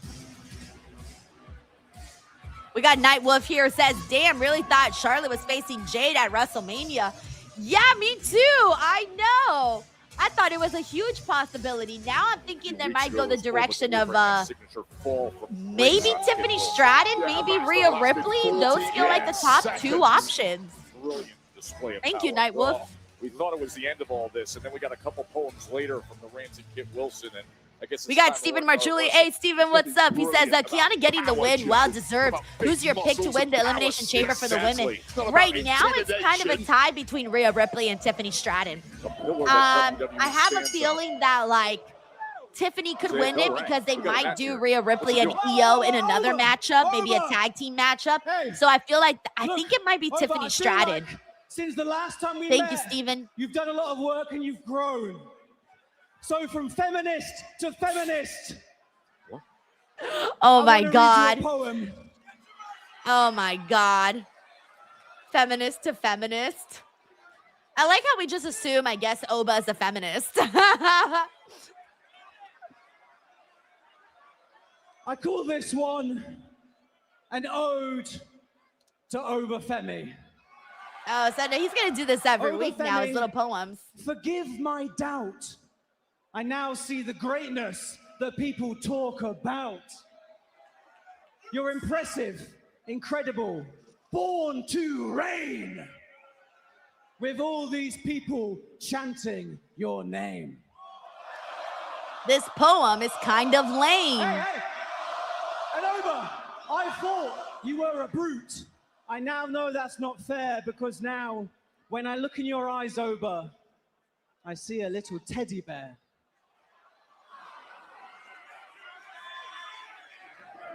Am I supposed to laugh, guys? I don't think these are funny. Wow, kids. That was actually quite nice. Wasn't it nice? Okay, now Oba's funny. Read another one. Read another one. I only prepared one. Oba was funnier than the whole poem. Read another one. It's only my old. Read. Someone needs to Okay. clip that. Read. This is some of the old material, though, so just 9 things I hate about men. I hate how they think being loud means they're strong. I hate how they think they are never wrong. Toxic! See, this is exactly what I was. I hate how they act with no shame or regrets, always comparing the size of their beef bayonets. See, in Toxic. turn, Kit Wilson is Maybe that one needs what to he work, says but, he's against. I hate how they strut like a self-made king. I hate every time they step in this ring. Do I have to? Damn, Oba likes reading story time. I hate every time. I hate their brand of masculinity. I hate the ruler. Oba, your toxicity. Oh, dear. Oh, how's your teddy bear now? Oh!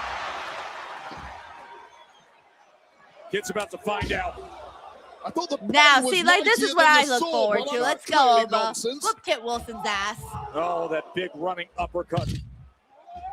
I'm How sorry, about guys. another I don't with think the all that poems are size funny. and power coming from They're behind it. really Ooh. dumb. An attempted Like, offense from they're Kit really Wilson, trying, just but bouncing off the poems could be funnier. Like, they could be tosses better him halfway written across to, the like, ring. really put some zingers in there. You know what I'm saying? Like, that's baby stuff. I feel And like as the Kit writing of the knows all poems should too be well, funnier. Fall from grace. And just like that, Oba takes out Kit Wilson. Man, I really thought that My poetry favorite part gonna was when Oba pierce said, the armor "Read." of Oba Femi, but the only thing getting Read. pierced was the backbone of Kit Wilson, who just got minced in that ring by the ruler. Like, come on, guys. I'm pretty sure everybody here could write something better for Kit Wilson's character. There. Need a Come different on. kind of bayonet. Like, there's so much good shit, like funny stuff that you can come up with.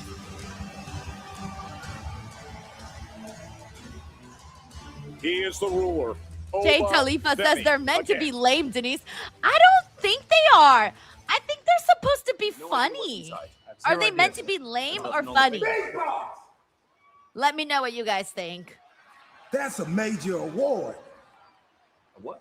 Hey, you stole my joke, R-Truth! 28-26 Elimination Chamber. That's a major award. I made that the joke Elimination last week. Chamber Award. I've won plenty of them. Best musical performance. Shocker of the year. I even won a Grammy. Wait. Don't you mean a Slammy award? I never heard of that. Well, whatever it is, let's send this back to Monday I Night can't believe Raw. R-Truth stole my My joke. esteemed colleague Adam Pearce deal with this. Yes, sir. Major. What's going on, Nick? Hey, ready for your big match? Yeah. Damien, only one of us can go to WrestleMania, though. What are you talking about? King Pope says, "Where's Denise's royalties?" I know. Thought I made this very clear. It's only Damian Priest in the Elimination Chamber qualifier match. Sorry. Some GM you turned out to be. You got our balls mixed up again, Nick. I liked you better when you were bald. I want the bald Nick back. Well, in any event, it is you, Carmelo Hayes, and Trick Williams in that triple threat match. I know that. Winner goes to the Elimination Chamber. Yeah. So look, I came over to tell you, I appreciate the opportunity. Any chance I can get at a shot to main event WrestleMania, I'm gonna take. That's it. Just 2 wins away. Yes, sir. He's almost there. Let's see what he can get. Get this thing out of here. Okay. They should just open it. Like, why are they trusting the rules? I know it says don't open until the 28th, but like, what if it's a bomb? Maybe they should open it before the 28th. It could be a bomb. It could be like, food that could expire. It could be ice cream that could expire. Oh my gosh, look at Tiffany Stratton's gear. That's really cute. That's so cute. Tiffany was the first to land I like a the little spot in elimination hearts. chamber through this qualifying I love the bottom, actually. And she got there by maliciously breaking the ankle. I really want to know who Chelsea designs Green Tiffany in her Stratton's qualifying. gear. Like, has she said who designs her gear? Because whoever does is like freaking brilliant. Like, they are a good designer. And she comes out with something different every week. My career has been a fight, a long, brutal, but necessary fight. I was told no more times than I can count, and every single time I proved them wrong. I got my 2K sweater today to go with. Oh, this is what I was saying earlier, that I look like a shill with my little 2K26 setter. Oh, they added the Joe Hendry pack too. Oh man. All right, let's see what else we got here. We got Jay Talifa, who says the reason Kit's poems are lame is because they want us to find him insufferable. It's part of the gimmick. Here's the thing, is that that's what I figured was part of the, like, here's my take on Kit Wilson's character, is that he's kind of a hypocrite. Because he's out there saying how all of these men are toxic, but in reality, he doesn't really know what toxic masculinity is. In fact, he's the one who's toxic. But here's the thing, though, is that I don't think people realize that. I don't think everyone gets that. I think everyone thinks that he's supposed to be funny. I take it as like, okay, no, you yourself are toxic. What I want to see is this is something that I had kind of like thought of like eventually, to me, like Kit Wilson. To me, I know that everyone kind of sees Kit Wilson as like a babyface character. I don't think he should be a babyface character. I think he should be a heel character. On top of the reasons why I just mentioned, one of the things that I want to see is that, like, you know, those guys that try to befriend women, but they do so in an insincere way. Okay, I want to see Kit Wilson kind of do something like that, where he tries to befriend the women in the locker room by trying to be their friend and pretend like he's like some sort of advocate for them. But in a way, he's also being like he's giving backhanded compliments. He's kind of being a jerk, where he thinks he's being nice to the women, but he's actually being a jerk. So in turn, he's like the toxic one. I want them to do something like that. I think, and then I want to see the women take him out. I would love that. I would laugh my ass off at that, because here's to me, like, if he was supposed to be a babyface, then his poems would be funny. But his poems are not funny, so therefore he's not a babyface. And then with the things that he says, you can't go around calling people toxic if they're not even being toxic. So that in turn makes you toxic. Anyways, I don't know. Okay, thank you. Dill the Pickle says, I thought it was obvious Kit was being toxic. I hope so, but I don't know. I see people being like, oh, like, he's so funny. Ha ha ha. And I'm like, no, he's not. He's toxic as fuck. So anyways, we'll see what ends up happening there. We got Fredo, who says that's called a performative male, like the guy that acts like a feminist or intellectual to get with the girls, and there's a mask off moment. Exactly. That's what that feels like. Okay, so we're all on the same page here then, right? Because that's what Kit Wilson's character is. So at some point, I want to see the whole women's locker room beat the shit out of Kit Wilson. That's my goal. That's what I want to see. Thank you, Fredo. All right, let's see what else we got here. Oh, thank you so much, David. I appreciate that. All right, let's see what else we got here. We got Enders here who says there's a whole thing with guys who claim to be a feminist, and it comes out they are super creeps or at least a jerk later. Like, that is a trend where the guy to say the things like that.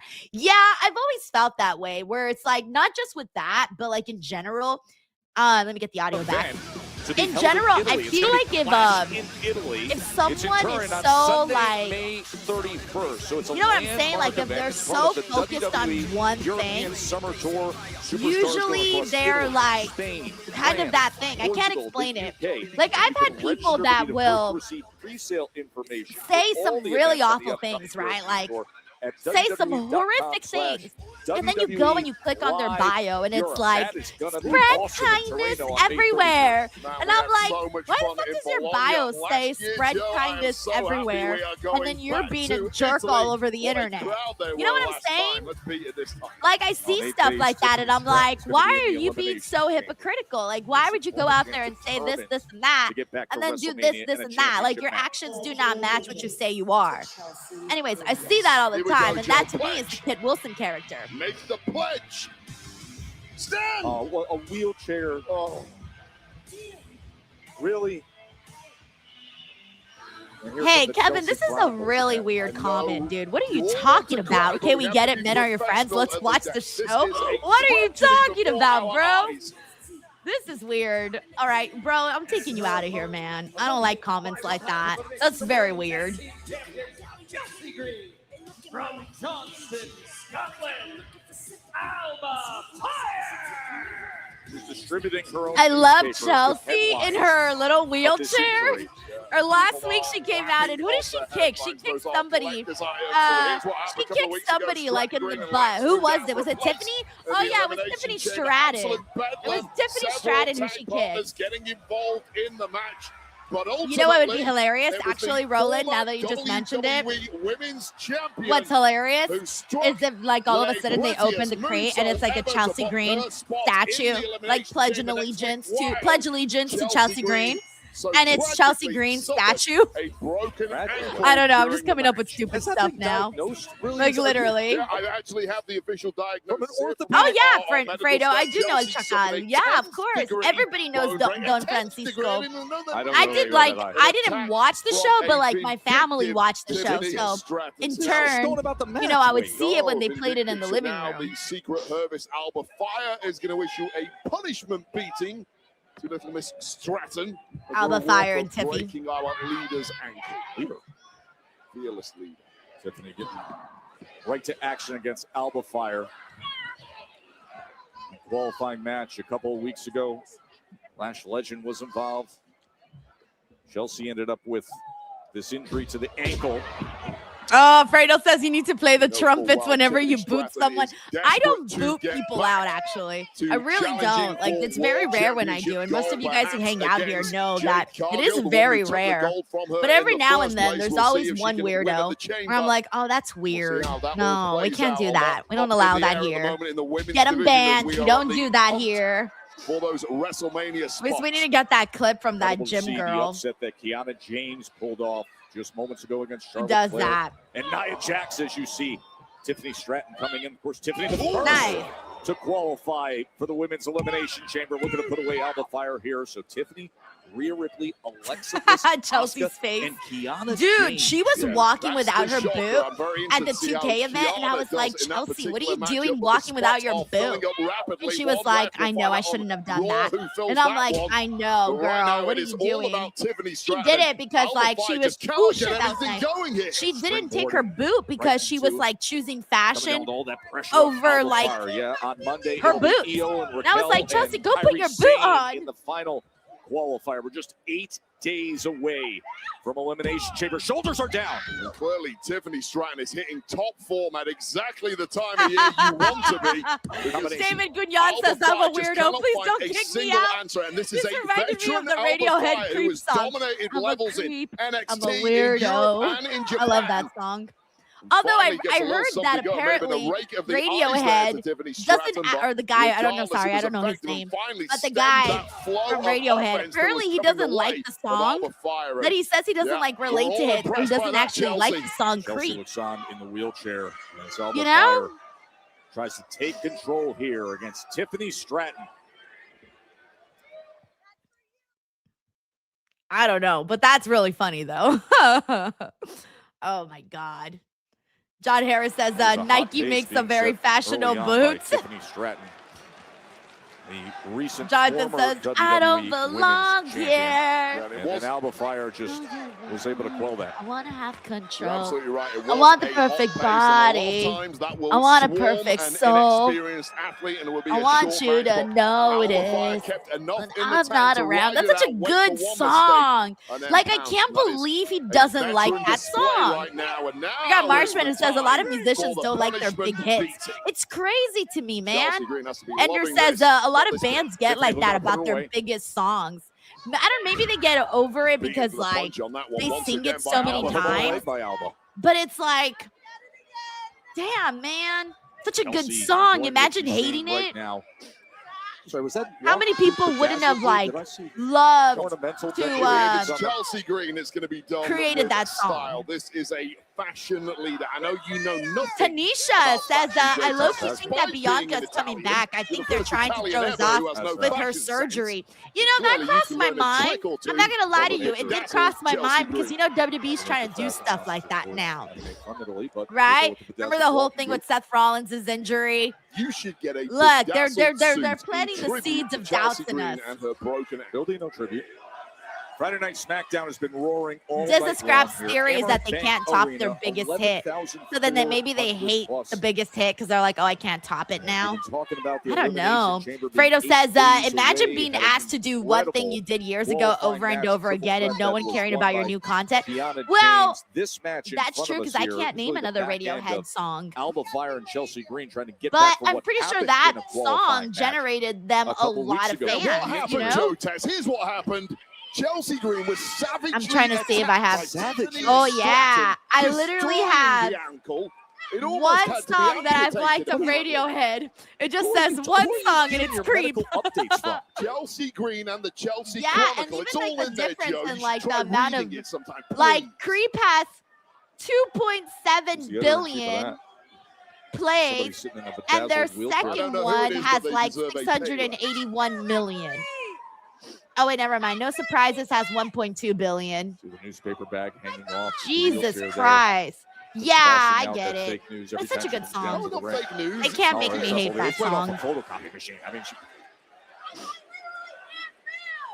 Jonathan says, imagine one-hit wonders. Yeah, that's pretty embarrassing. I would hate to be a one-hit. Well, here's the thing. What would you prefer? Would you prefer to be a one-hit wonder or a no-hits at all person?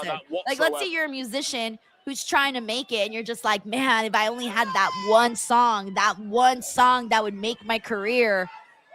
Or would you rather not ever have a hit? So you either have no hit or you have one, but then that's it. Like your career plateaus after that, or maybe even takes a dip. Tiffany Stratton and Alba Fire going at it here on Friday Night Smackdown. We got James Evan who says the one-hit wonder.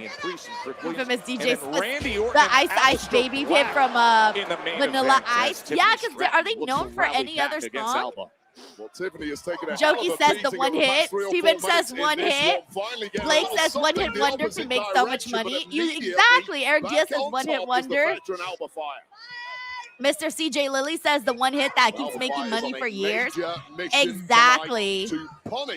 Fredo says, depends on how smart you are with your money. You should be a one-hit wonder and ride that money out the rest of your life and experiments with your art after. Phil the Pickle says one paycheck versus no paycheck. Steven Romero says you can make millions from one. Lennox Sear says I would rather be a one-hit wonder than having no hits at all. We called it. It happened really fast. Fredo says a true artist wouldn't care. I would kill to have a hit song. I'd take the damn hit Chelsea song. Green looks on and now sees Alba Fire in a world of hurt against all the talent of Tiffany Stratton. To put her away right here. Again, absolutely ragdolled in there, almost a brainbuster-like move. No, I don't know any other Vanilla Ice songs. I only know the one. And the only reason I knew that song was because I love the movie Going on 30 with Jennifer Gardner and Mark Ruffalo. Do you remember that the boyfriend, the hockey player, he sings it? And he does the dance. How do I put this one to bed? Oh, shit, that seems really funny. And she sits there in the wheelchair. Fredo says that's like Daniel Radcliffe making all that money with Harry Potter and then doing all kinds of wild movies and Broadway after. I didn't even know he was doing all that other stuff. Instead turned around by Alba Fire. Gory special connects. And with that, Alba Fire looks to close this out. Alba's had a lot taken out, but took a couple of beats to get that pin and just enough in the tank of Tiffany Stratton to kick out. But Chelsea This match is a little slow. Inching closer to And this is one of those matches that, you know, you're just waiting to get a win for Tiffy. Look at the power of Stratton. Alabama slam and We got James Evans now says, I don't think heading up Piper Niven's to coming where back. she likes Who it knows, best. man? But instead Oh, of the shit. prettiest moonsault ever, it is Fire pushing her out to the floor. We got Uncle Dunk here who says, this is a low-key good Scared match. for the safety of Chelsea Green in that wheelchair. He's fine. The woman who destroyed her leg has been rather close proximity, and that's why you hire the secret herd. Oh, no. Oh, met with a big right hand. Well, she's out of the wheelchair, It's a Wade. miracle. It's a miracle. Maybe it's not a broken leg is what it is. Oh, see, this is what I was Look at waiting Tiffany for. Stratton trying to attack an invalid. How dare you, Tiffany? Unbelievable. Oh, shit. Alba Fire comes flying through. Yeah, the not-so-secret Hervis doing its Oh job my God, once she again. even has Nice job, the Alba. little Now to handicap put sign on Stratton her to the wheelchair. sword once and for all. I mean, she can only walk with one leg, so Fire Salute. feeling in damn. control. I don't know why, but when Chelsea does it, it's just funny. Up top on the top rope is Alba. Knees got up. Tiffany Stratton got her knees up. But Swanton from the top just took a beat too long. Oh, fuck, knees to the back. Connection there with the knees to the lower back of Stratton. Well scouted by Alba Fire. Yeah, this is true, Tiffany by the way. was We got looking Lacey for a way Greenhouse at here who that says that Alba's a great wrestler, but no one would never know him from her main And now roster run. Stratton, I agree. as she looks I to think take her control, being in that, going having to be back in that up suit top. and everything kind Prettiest moonsault of takes away from her. Like, we all knew what this was. This was just a match to get Tiffy a win. But I kind of like what they're doing here with Tiffy and Chelsea. Did a Tiffy good and work Chelsea, at they've Chelsea had Green, moments because for a that's long exactly what time you now, see at like most Florida backstage. airports when you're bored But and it you're seems playing like they might be a leaning lineup of into it wheelchairs a little bit more. that you question, Wade. Nonsense, but I don't question this. The prettiest moonsault ever, which is the We got David here who says Chelsea's so good, doesn't need a title, but you want her to be to have one. I think they do. I think the people want her to have a title now more than ever. Well, when she's not injured. Rolls on towards the Elimination Chamber next week.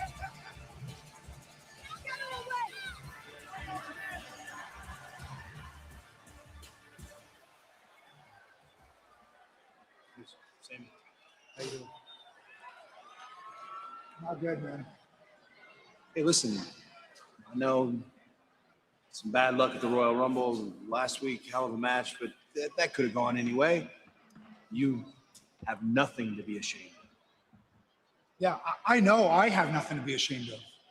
Sami If anybody Zayn's should be feeling ashamed emo of themselves still. here, it's you. I should be ashamed of myself? Yeah, Cody. Yeah. Drew McIntyre gets involved in our match. I see you getting beat down. I help you. I try to help you. I do right by you. I try to do the right thing. And how do you repay me? You stick me with a crossroads and you punch your ticket to Elimination Chamber. You put a knife in my back, Cody. Sammy, that's your perspective, what happened. That was chaos. The match wasn't over. The bell hadn't rung. The whistle hadn't blown. Yeah, you fell back into a crossroads. It's an opportunity I took advantage of. And those opportunities, they don't just plop in your lap, Sammy. Those are the opportunities that when they've come to you, you haven't taken advantage of them. And that's why you haven't become WWE champion. Oh, man, he's kicking him while he's down, dude. Cody. There it is. Cody, why are That's you real doing to easy for you to say Sammy? when you're the golden boy, right? QB1, everything always comes up. Aces for Cody Rhodes.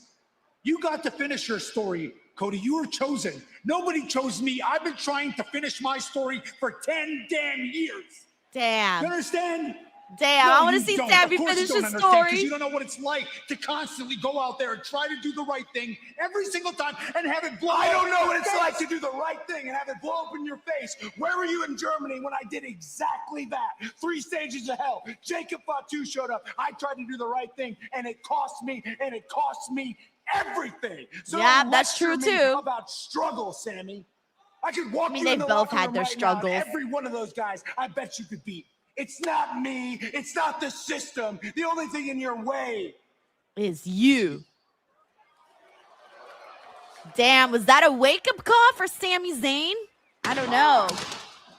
It's gotta happen though, man. Sammy's gotta finish his story. Damn! Of course, Trick. Trick always appears. With friends like Cody Rhodes, who needs enemies? When we least I tell expect you what, them. big dog, let me give you some advice. I'm gonna do something tonight that you couldn't do. Let's get the job done. I feel so bad that Let's talk everyone's about it. picking Sammy while he's down. Man, what are they doing to my boy? Cody. Oh, he's Cody. going for more. He's going for more. Cody.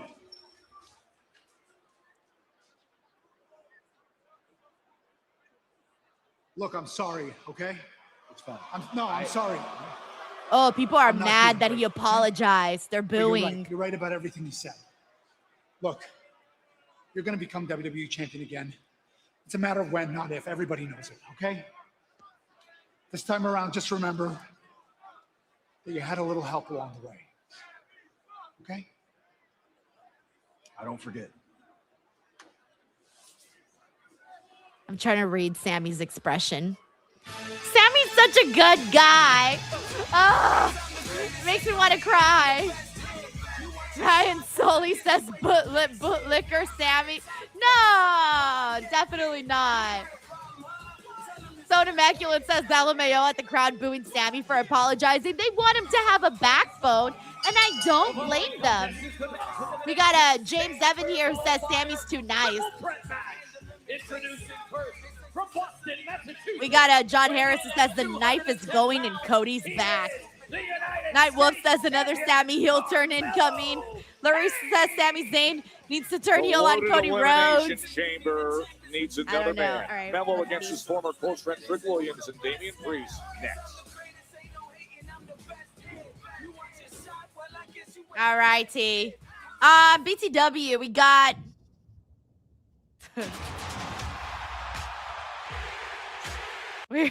David says Sammy's such a good guy, makes me want to cry. Nice rhyme, Denise. I didn't even know that rhymed. I'll take it though. I'll take it as my one-hit wonder.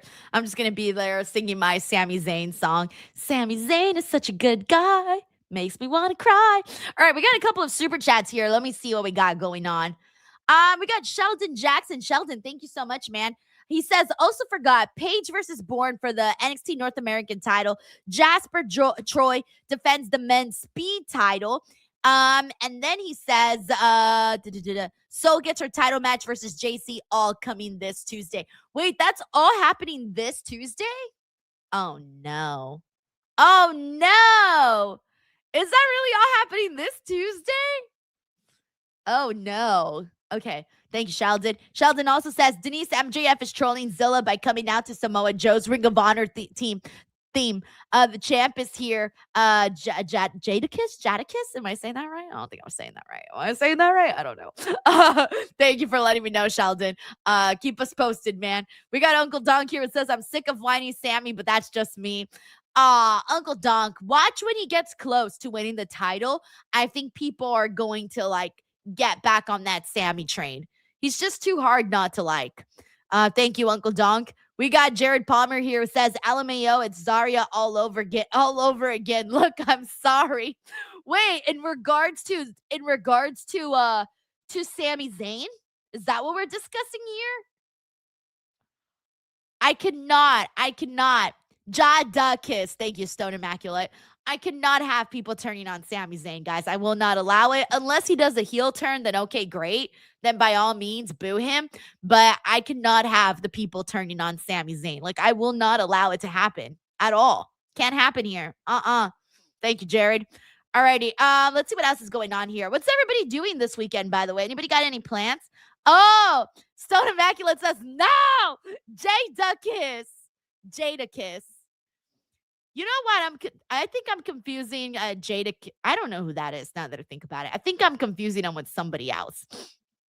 I think I'm confusing the names Jada Chris and Ludacris. I think that's what I'm. Hold on. Let me Google this. Jada Kiss. Yeah, I don't know Jada Kiss. I don't know any songs of his. No, wait.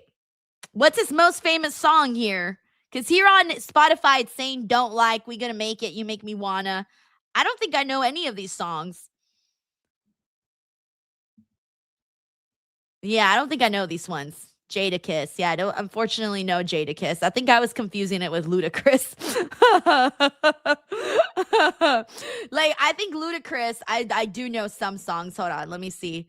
I always forget what I know until I click on their pages. No, actually, I don't think I have any of his songs. I don't have any of Ludacris's songs liked on here.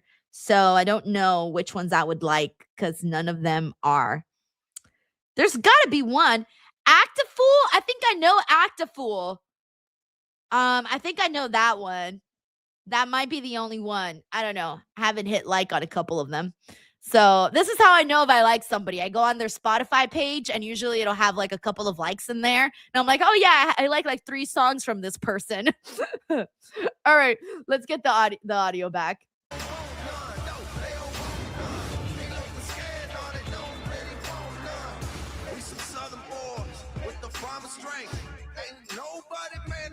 We got hey Jason, yo, thank you so much, dude. He gifted 10 DWO memberships. Jason, that's hella cool, man. Thank you for doing that. Seriously. You just popped in here on a random Friday, dropped 10 memberships. Atlanta, Georgia. It'll be this Monday at Thank you. Thank you very much for that. I hope you're having a good weekend, man. Seriously. Be so special when he addresses the WWE Universe one final time. Great AJ Styles. We also got Jared Palmer here who says, I mean Sammy ranting and then apologizing. Sorry, at times. Oh, okay. I see what you mean. Okay, yeah.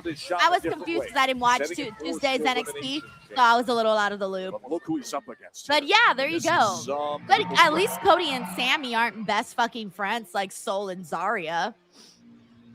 Oh, next up is Alistair and Randy. Hopefully this match goes well because Alistair needs something impressive, man. He's been kind of just been there on the roster, so he needs a bigger moment here on the show.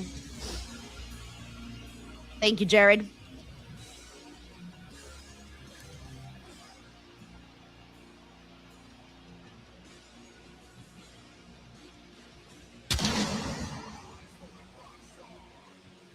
And his opponent from New York City, weighing in at 249 pounds. Oh wait, never mind. It's the Damian Priest match. I thought they were about to do Aleister Black and Randy. Never mind. Whoops. For other superstars, when you know what it's like to hold gold. Bro, I never realized why they sounded exactly the same, like the same fucking theme song. Yeah, so if you've never been to the top of the mountain, I got Hardy Punk here who says, Denise, tell us about the HQ. It was really cool, man. You really want to get there. I didn't get to do the tour, though. There was a tour, and I didn't do it. But everybody that did the tour told me it was great. The only thing I saw was kind of like the front lobby area. I saw like that giant Andre the Giant painting that they have. It goes all the way sky high to the top. That was cool. Really, that was all I saw. I'm not even gonna lie to you. I went to the bathroom. I saw the bathroom. They have the WWE logo like this for women and like this for men in the bathroom doors. Literally, that was all I saw because I didn't do the tour. Yo, I know.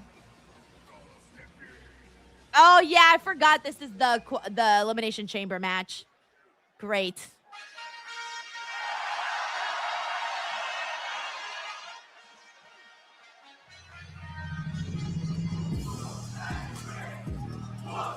Jonathan says, women are money. Yes. Yes. Lazy Greenhouse says, did you get to play the game? I did not. A bunch of people did, but I didn't because I was busy, man. I was busy getting videos and stuff like that, so I didn't actually get to play the game.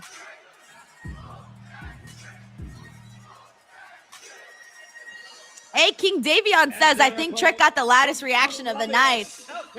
He did get a good reaction. I don't think he got a louder reaction than like Cody though. But Trick Williams, though, is getting over very nicely here on SmackDown. We got Hardy Punk here who says the effing future of the industry right there.